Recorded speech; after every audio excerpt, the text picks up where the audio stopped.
각이 살아있는 정치평론 시사정각 시작합니다. 오늘도 각이 서는 두 분을 모셨습니다. 김상일 정치평론가, 최진영 변호사와 함께하겠습니다. 어서 오십시오. 안녕하세요. 안녕하십니까?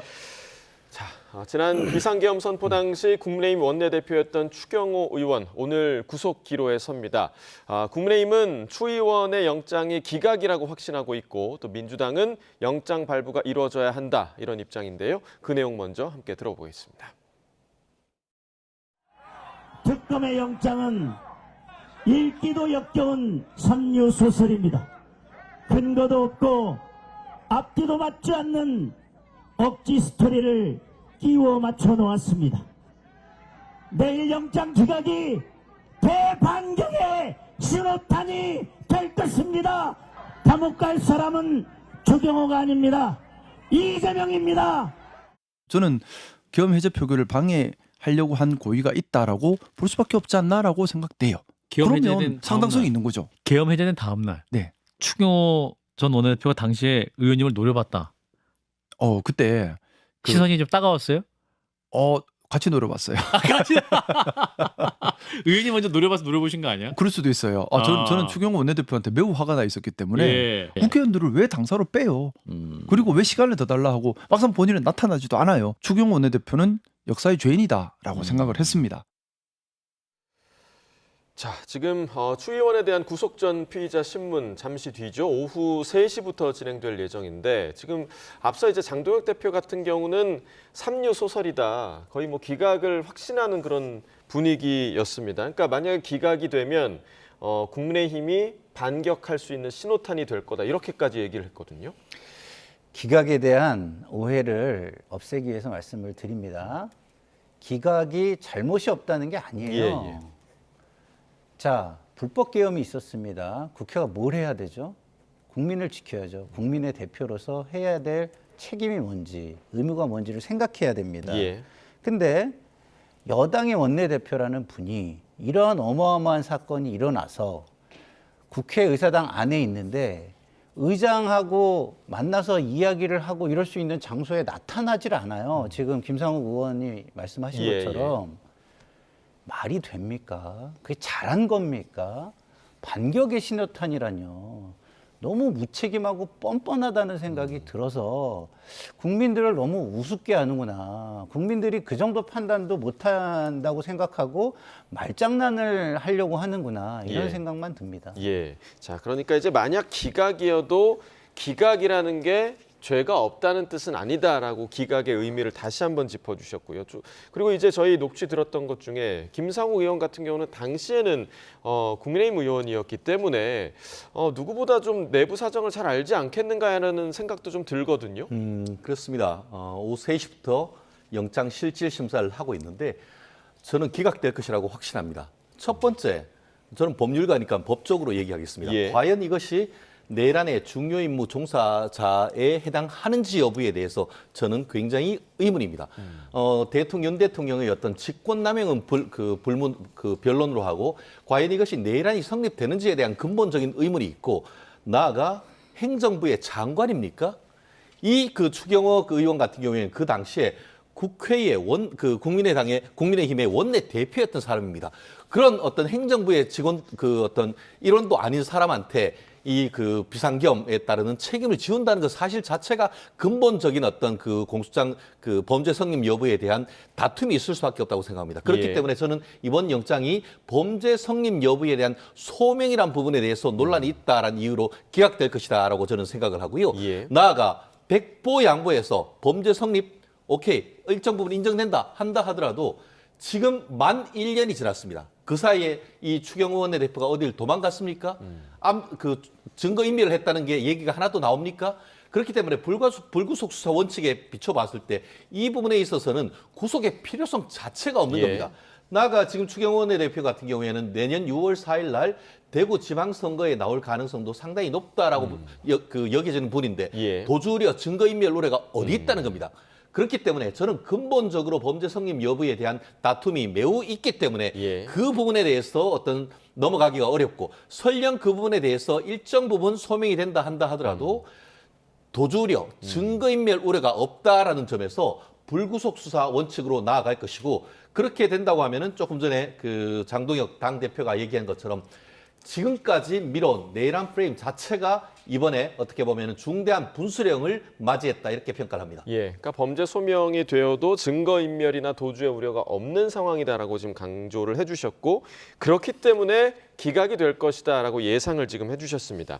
그 범죄 소명에 대한 부분에 있어서는 사실상 이제 특검이 어느 정도까지의 증거를 확보하고 있는가 그리고 여러 조사를 통해서 어느 정도의 진술을 확보를 했는가 여부가 가장 중요할 텐데 오늘 나왔던 일부 보도를 보면 추 전 원내대표가 뭐 계엄을 해서 잘 됐으면이라는 그런 가정을 하기도 했다라고 전해지기도 하고 그리고 추 의원이 상황을 제대로 알리지 않아서 그러니까 표결에 참여할 의사가 있었는데 표결에 참여하지 못했다라는 진술도 확보했다라는 지금 소식도 전해지고 있거든요. 이 부분 좀 중요하게 봐야 될 사항 아니겠습니까? 지금 말씀하신 거는 이제 정황적인 거고 결과론적인 거기 때문에 그것이 이제 어떤 증거다라고 보기는 좀 어려울 예. 거예요. 그렇지만 그런 얘기를 한 분위기 속에서 시계를 거꾸로 돌려서 그 당시 상황으로 가면 대통령과도 통화를 해요. 그다음에 비서실장하고도 통화하고 수석과도 통화를 해요. 예. 그러면 상황을 판단할 수 있는 정보를 충분히 확보하고 있는 상황이 아니었나. 그렇다고 한다면 이게 계엄에 동조하지 않고 국회의원으로서의 역할, 특히 국회의 한 당의 원내를 책임지는 책임자로서의 역할을 한 것인가? 예. 방기했다면 왜 방기한 것인가?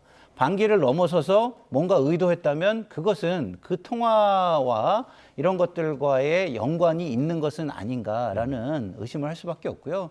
그 의심에 대해서 지금 검찰이 특검이 수집한 소명의 정도가 어느 정도인지가 관건이 될 것 같고 예.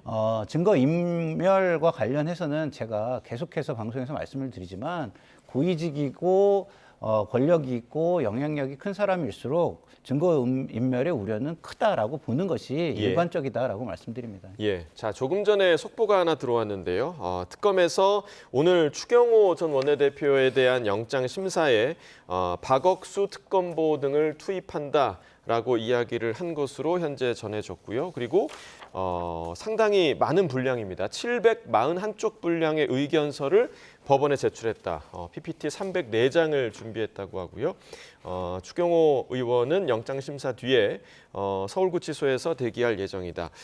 박억수 특검보를 비롯해서 최재순 부장검사 등 6명이 오늘 신문에 출석을 한다라고 지금 구체적으로 좀 이야기가 들어왔습니다. 뭐 특검보를 신문에 출석하게 한다라고 하는 거는 어떤 의미가 좀 있을까요, 변호사님? 그만큼 추경호 전 원내대표의 정치적 위상이 높다 보니까 나름대로 진용 자체를 강하게 꾸린다라는 것을 재판부에 알리는 그런 의미가 있을 것 같습니다. 예.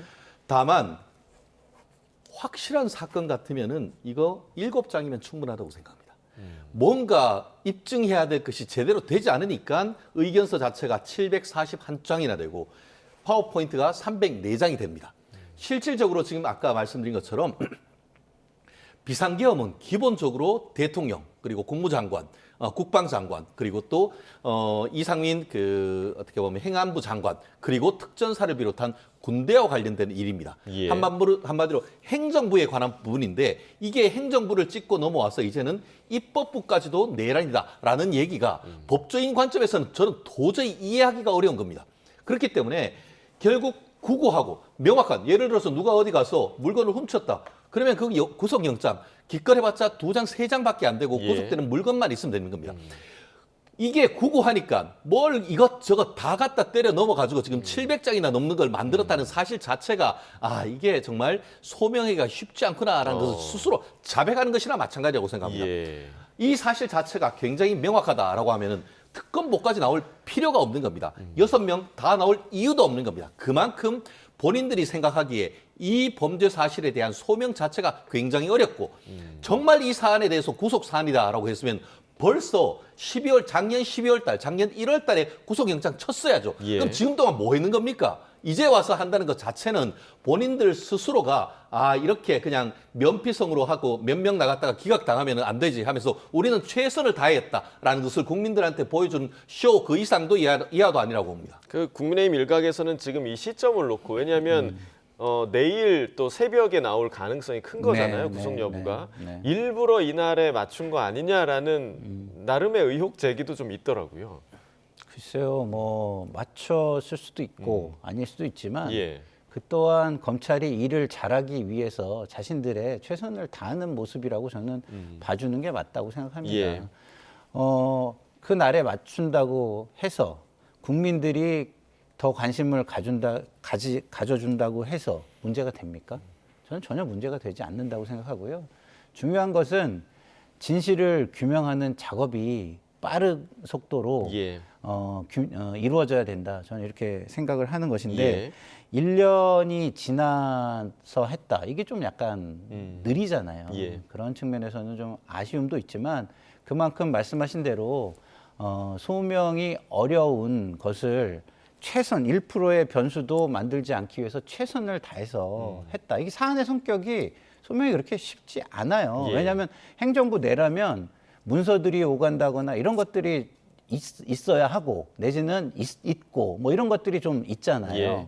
근데 약간 그 입법부에 있기 때문에 그런 것들은 없단 말이죠. 그렇기 때문에 다 전화 통화나 그쵸. 구두로 정황을 이제 모의를 했거나 급박한 상황에서 그렇죠. 이루어진 예, 거였기 그런 때문에. 것들이기 때문에 예. 쉽지 않아서 진짜 1%의 가능성에 예. 대해서도 최선을 다한다는 차원으로 보는 것이 더 합당하지 않을까라고 저는 말씀을 드립니다. 그럼 지금 이제 민주당에서는 약간 벼르고 있는 것 같습니다. 그러니까 오늘 그 결과에 따라서 네. 만약에 정말 구속영장 발부가 된다면 네. 그 이후의 프로세스를, 그러니까 위헌정당 해산 신청을 민주당 쪽에서 할 가능성에 대해서는 좀 어떻게 보세요? 저는 가능성 여부를 떠나서 개인적으로요 한번 판단을 받아볼 필요가 있다고 저는 봐요. 예. 왜냐하면 우리가 역사를 쓰는 거잖아요.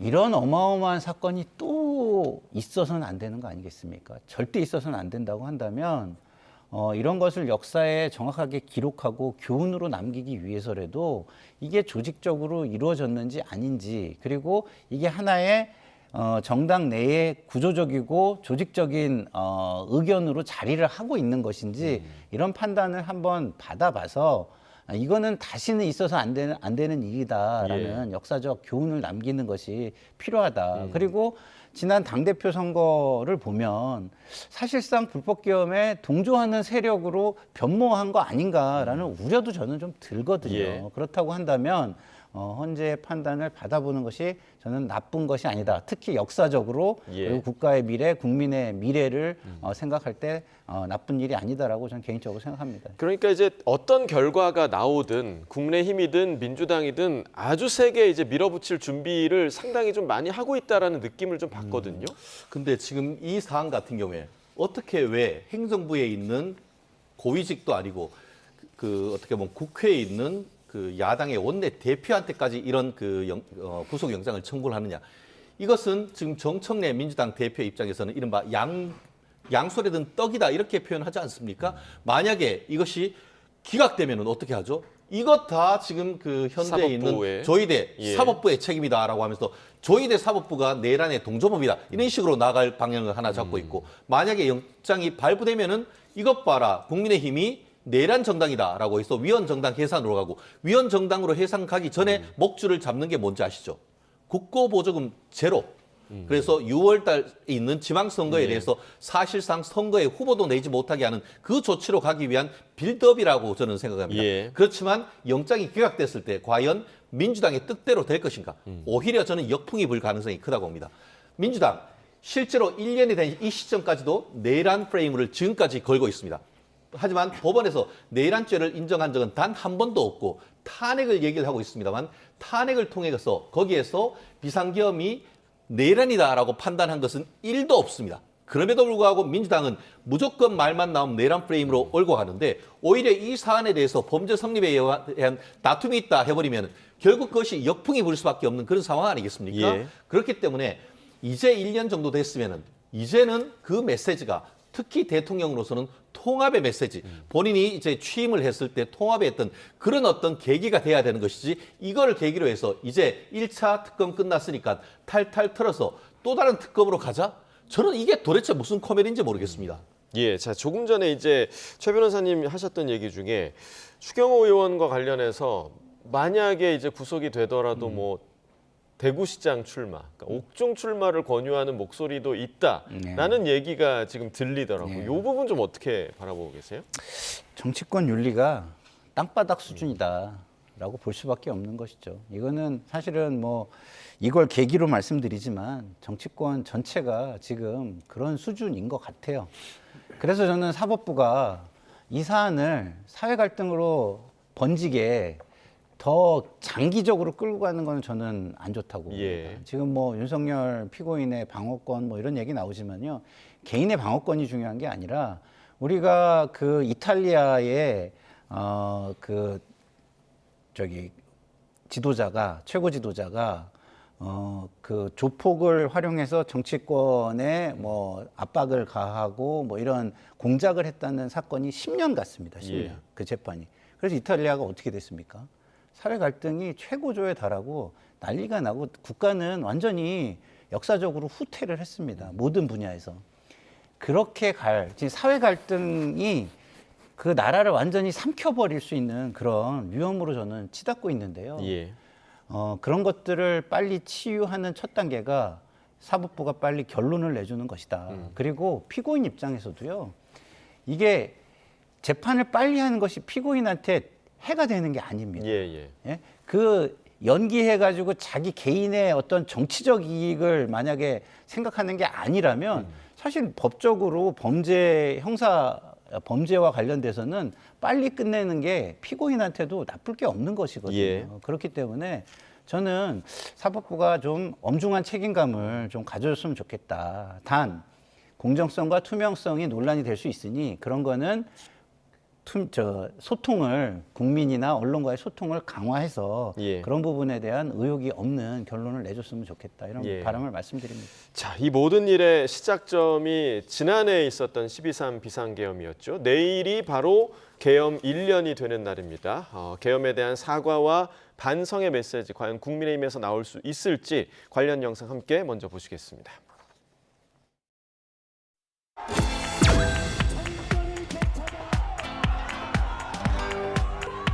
과거에서 벗어나자고 외치는 것 자체가 과거에 머무는 것입니다. 무너지는 대한민국을 지켜내기 위해 제대로 싸우는 것이 답입니다, 여러분. 대통령의 오판을 막지 못했습니다. 견제하지도 제어하지도 못했습니다. 따라서 우리 당 모두의 잘못이고 책임입니다.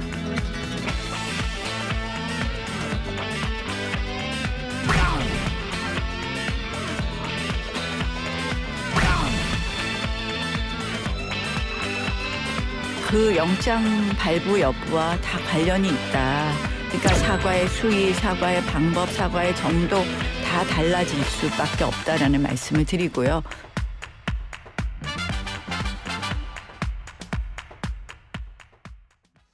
자, 내일이 계엄 1년이 되는 날이기도 하고 장동혁 대표 취임 100일이 되는 날이기도 합니다. 그래서 이제 장 대표의 입에 관심이 좀 모아지고 있는데 조금 전에 어제 했던 발언이거든요. 그러니까 이 사과를 하겠다는 건지 아닌 건지 과거에 머물면 안 된다라는 걸 어떻게 좀 해석해야 하는 겁니까?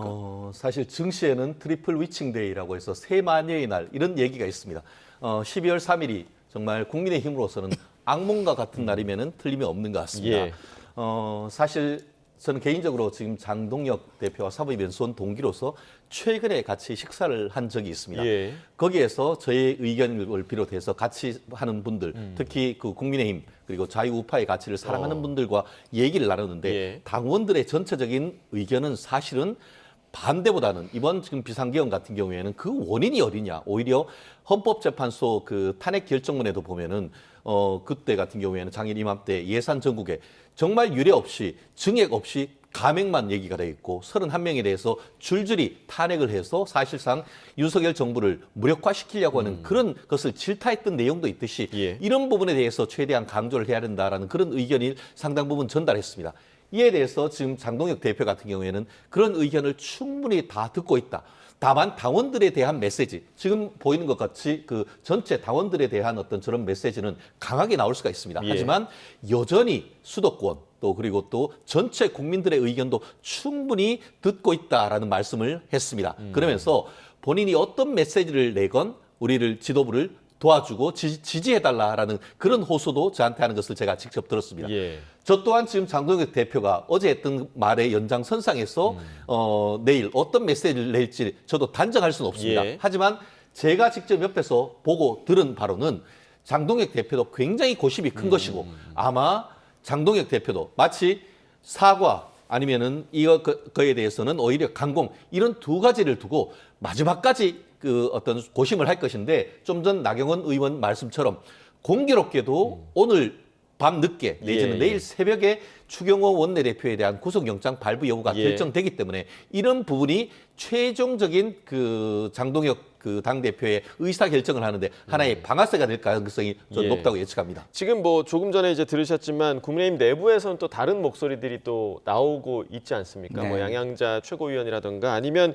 초재선 중심으로 공식 성명을 네. 준비하고 있다 이런 소식도 들리고 있고요. 네. 지금 국민의힘의 이 사과 메시지를 둔 일종의 좀 분열 상황을 좀 어떻게 바라보고 계세요? 뭐 분열 상황은 국민들이 굉장히 안타깝게 바라볼 것이고요. 민주주의의 꽃을 우리는 선거라고 합니다. 선거는 왜 하죠?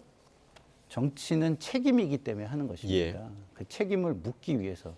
그러면 과거에 행해진 일에 대해서 직접적인 책임이든 간접적인 책임이든 그 책임을 느껴야죠. 근데 이렇게 책임이 없는 정치를 하려고 드는 사람들을 정치 지도자로 우리 국민이 뽑아야 되겠습니까?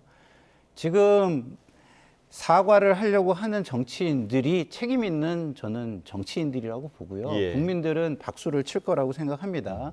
특히 영남에서도 강성 지지층 일부 빼고는 다수가 그런 모습을 저는 지지한다고 생각하고 있고요. 예. 그렇지 않은 무책임한 정치인들은 그럼 정치 왜 하죠? 자기 앞에 이익과 권력만을 위해서 하는 거라고 볼 수밖에 없지 않습니까? 그런 정치인을 우리는 기회주의적 정치꾼이라고 부르는 겁니다. 예. 그런 꾼들을 뽑지 않는 선거를 우리는 해나가야 된다는 말씀을 강조드립니다. 예. 국민의힘에서는 이제 계속해서 장외 집회를 하고 있었는데 어제 인천 집회에서는 또 이런 목소리도 나오기도 했습니다. 그 모습도 잠시 보겠습니다. 우리의 적은 여러분의 적은 이재명입니다. 우리의 적은 한동훈도 아니고 우리가 외칠 건 윤호개인도 아닙니다. 윤호개인 지지자 여러분 마음을 잠시 뭉쳐주세요. 우리가 뭉치지 않으면 저들이 좋아합니다. 제발 좀 뭉쳐주십시오. 우리가 변화와 혁신에 앞장서려면 당신 70% 이런 얘기를 할 때가 아닙니다. 당대표를 뽑는 선거가 아니라 인천시장과 구청장과 시의원을 뽑는데 당신 70%를 국민의힘이 뺄셈의 힘이 아니라 덧셈의 힘이 되어야 합니다. 자, 최근에 그 국민의힘의 장외 집회를 보면 대체로 강성 지지층들이 모인 그런 집회로 보이는데 이 집회에 대해서 좀 어떻게 전체적으로 좀 평가를 하십니까? 참 어려운 딜레마입니다. 특히 지난 12월 3일 비상계엄에 대한 평가가 극명하게 갈리다 보니까 예. 그런 상황 속에서 또 윤석열 대통령의 어떤 비상계엄 자체에 대해서 그 결과는 변론으로 원인에 대해서 상당 부분 민주당의 책임이 있다라고 하는 분들의 많은 지지를 받아서 김민수 최고위원이라든가 아니면 장동혁 지금 당대표가 당선된 것도 사실 아니겠습니까? 예. 민주당도 최근에 개딸이라는 비판이 있습니다만 그럼에도 불구하고 당내 민주주의, 당원 민주주의의 방점을 지켜 있듯이 국민의힘 내에서도 어쨌든 뽑아준 사람들 그 의견을 모아서 그때의 그 어떻게 보면은 그 선거에서 이 공약으로 건 것을 실천하는 그것도 사실 필요한 것도 사실입니다. 예. 그러다 보니까 거기에서 예컨대 뭐 그 이재명 전 대표라든가 아니면은 지금 정청래 대표처럼 70%, 80% 이렇게 지지받았으면 모르겠는데 그것보다는 적은 차원에서 지지를 받았는 이런 상황 속에서 나머지 지지자들이 반대를 하는 이 상황이 지금 이게 있다 보니까 이게 바로 국민의힘의 딜레마 아니겠습니까? 예. 거기다가 내년 6월 3일 지방선거가 6개월 정도 남지 않은 이 상태에서 내부적인 어떤 그런 갈등이 한 가지로 모이주지 않는 것이 지금 국민의힘의 비극이다라고 생각을 하는데요. 예. 다만 그럼에도 불구하고 지금 그 장동혁 대표 같은 경우에는 어쨌든 정당의 주인은 당원이고 당원의 의사가 우선될 수밖에 없다라는 그 입장이 기본적인 원칙인 예. 것 같습니다. 다만 지금 조금 전에 윤상현 의원이나 이런 분들, 특히 이런 분들은 특히 좀 지방에서 있었던 것 같은 경우에는 많은 호응을 얻었지만 서울로 점점 오고 수도권으로 오면서 이게 500표, 1000표의 이 당락이 갈리는 선거가 지금 지방선거 아니겠습니까? 예. 그러니까 지금 윤상현 의원 같은 경우에도 그 누구보다도 지난 겨울 윤석열 대통령의 고명에 앞장섰지만 이게 막상 선거에 왔을 때는 이런 식으로 갔을 때 이길 수 있느냐.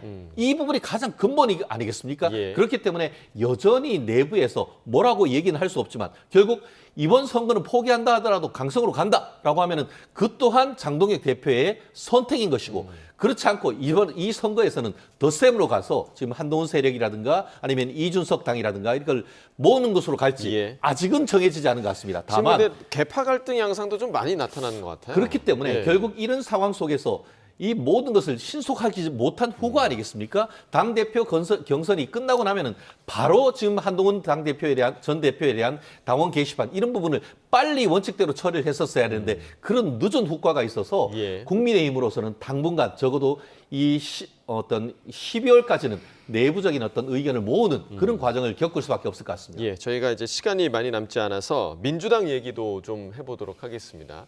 자, 민주당 정청래 대표, 이번 그 3대 특검의 수사가 모두 마무리되면 2차 종합특검 추진도 검토하겠다. 이 내용도 밝혔는데요. 그 내용 함께 들어보겠습니다.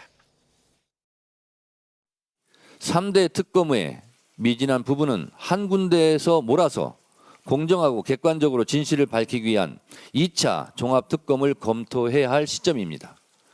2차 종합특검에 대한 국민적 요구가 높아지고 있음을 무겁게 생각합니다. 이대로 끝낼 수는 없습니다.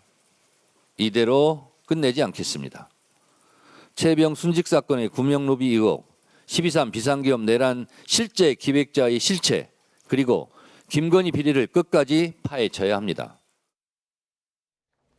자, 지금 일단 민주당에서는 전방위적으로 압박을 가하는 모양새입니다. 특검도 지금 2차 특검을 하겠다.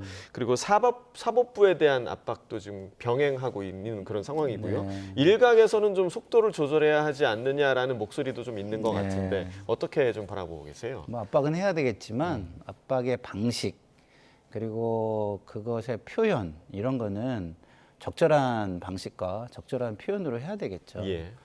특검이 마음에 드는 결과를 못 내면 2차 특검을 하겠다. 사법부가 우리의 마음에 들지 않는 결론을 내면 사법부를 개혁하겠다. 이거는요, 지금의 우리의 민주주의와 시스템을 부정하는 이야기예요. 그렇게 해서는 안 됩니다. 예.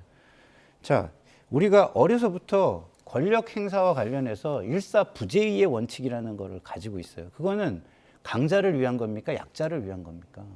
약자를 위한 거예요. 그리고 지금의 우리 특검이 어떻게 만들어졌죠? 진짜 뭐 위헌이니 아니니 논란을 거쳐가지고 한쪽에서 우리죠 민주당 쪽에서 예. 특검 후보도 다 추천하고 그리고 그 구성과 관련해서도 거의 뭐 우리의 의견을 담아서 만든 겁니다. 근데 새로운 사실이나 뭐 새로운 증거가 나오지 않는 상황에서 2차 특검을 미리 얘기한다? 이거는 권력을 그냥 막 쓰겠다는 소리로 국민에게 들릴 수가 있는 거예요. 예. 원칙을 지키고 제도를 존중하는 그 선에서 이야기를 해주시길 바라고요. 그렇지 않으면 국민은 우리가 권력을 가졌다고 해서 절제와 자제를 할 수 없는 세력이다라고 우려하지 않을까 심히 개인적으로 우려가 됩니다. 예, 이 부분에 대해서는 최 변호사님이 더 하실 말씀이 많을 것 같은데. 짧게 말씀드리면요. 6.3 지방선거 최대 선거 전략이 정청래 대표에게는 특검이다. 그것밖에 되지 않지 않습니까? 사실 그 지금 특검이 1차, 2차, 3차까지 연장을 했고 그런데 특히 최상병 특검 같은 경우에는 구속영장을 10번 청구를 했는데 10전 1승 9패. 예. 프로야구로 얘기한다면 그런 감독은 당장 퇴출입니다. 그렇다는 점에서 없는 사실 만들려고 하면 안 된다고 생각합니다. 이제 나왔다고 하면은 만족한 줄 아시고 이제는 정상으로 돌아갈 때다. 정말 페어플레이를 해서 내년 선거에 국민의 선택을 받는 식으로 가야 되는 것이지 권력을 가졌다고 칼을 마음대로 쓰느냐. 지금까지 민주당은 어떻게 했습니까? 검찰 칼을 마구 휘둘렀다고 검찰을 없애버렸습니다. 그 논리라고 한다고 하면은 10번 구속영장 청구해가지고 9번 기각된 그 칼집 넣어야 될 때라고 생각합니다. 근데 제가 마지막으로 꼭 부탁드리고 싶은 게 있어요. 예. 그러면 지금 장동혁 대표가 당내 비주류 한동훈 대표에게 하는 거는 뭐죠? 지금 정청래 대표의 발언하고 저는 별다를 게 없는 거다라고 말씀드립니다. 칼을 빼낸 적이 아예 없었습니다. 지금 뭐 단계 조사 다시 하겠다 그러고 다시 막 하는 게 그러잖아요. 아니고 이제 처음 하는 것이죠. 네, 오랜만에 두 분 의견이 좀 비슷한가 싶었는데 막판에 다시 또 맞붙으셨습니다. 오늘 두 분 말씀 여기까지 듣겠습니다. 김상일 정치평론가, 최진영 변호사와 이야기 나눠봤습니다. 고맙습니다.